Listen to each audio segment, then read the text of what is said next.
Basic eClass1 को पहिलो भिडियोमा यहाँलाई स्वागत छ। बेसिक eClass प्रारम्भ गर्नुअघि यहाँहरूले प्रिमियर प्रो जडित पीसी तथा ल्यापटपका अतिरिक्त एउटा खाली नोटबुक र कलम तयार पार्नुहोस्। यदि आवश्यक परेमा भिडियो पौज गर्दै महत्त्वपूर्ण लाग्ने बुँदाहरू नोटबुकमा लेख्न सकिन्छ र भिडियोलाई दोहोर्याउँदै हेर्नुहोस्। यस सिरिजलाई म्याक वा म्याकबुक अथवा लिनक्समा पनि सिक्न सकिन्छ। तर यस eClass सिरिजमा विन्डोज बाहेक अन्य अपरेटिङ सिस्टमका छुट्टै भिडियो उदाहरण भने समावेश गरिएको छैन।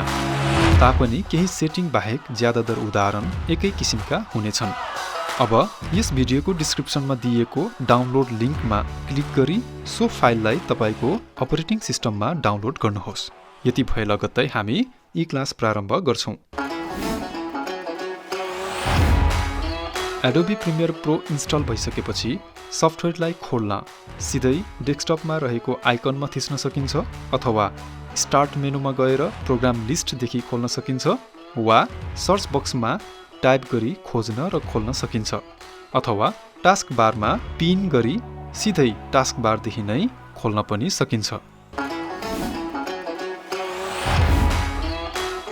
वेलकम विन्डोज सफ्टवेयरको भर्जन अनुसार बेग्ला बेग्लै देख्न सक्छन्।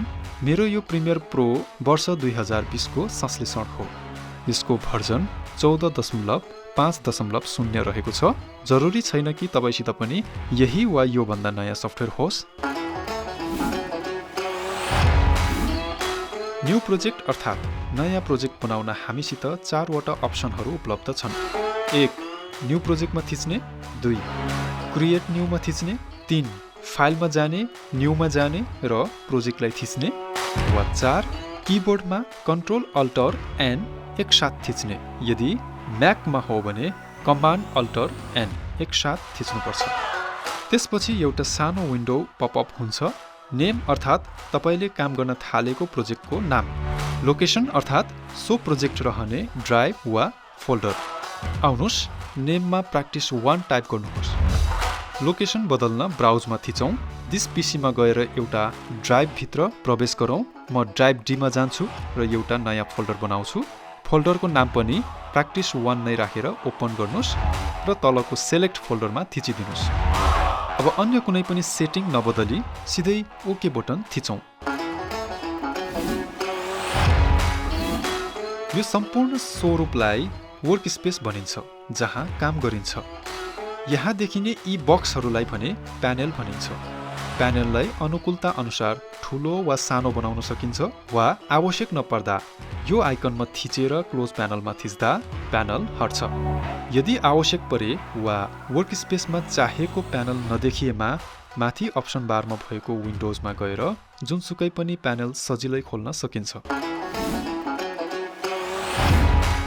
माउसलाई 2 वा 3 साथमा पुर्याउनुस् र क्लिक गरिरहेकै अवस्थामा माउस चलाउनुहोस्।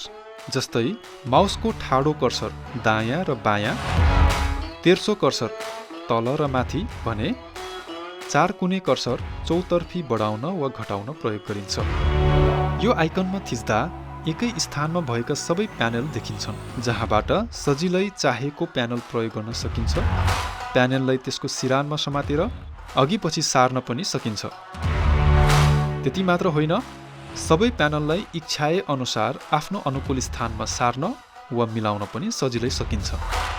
यदि वर्कस्पेसलाई पुरानै अवस्थामा ल्याउनु परे अप्सन बारमा विन्डोमा जाने र वर्कस्पेसेसमा गएर रिसेट टु सेभ्ड लेआउटमा थिच्नुपर्छ। अहिलेसम्म हामीले कुनै पनि मिडिया फाइल्स इम्पोर्ट गरेका छैनौं, त्यसैले सबै प्यानलहरू रित्तो छ। अब दोस्रो भिडियोमा हामी मिडिया इम्पोर्ट गर्ने विभिन्न विधिबारे सिक्छौं। अहिलेसम्म गरिएका सेटिङहरू यथावत रहोस् भने सेभ गर्न फाइलमा जाउँ र सेभमा थिचौं अथवा किबोर्डमा सर्टकट प्रयोग गरौँ Ctrl वा कमान्ड S। त्यसपछि प्रोजेक्टलाई बन्द गरौँ।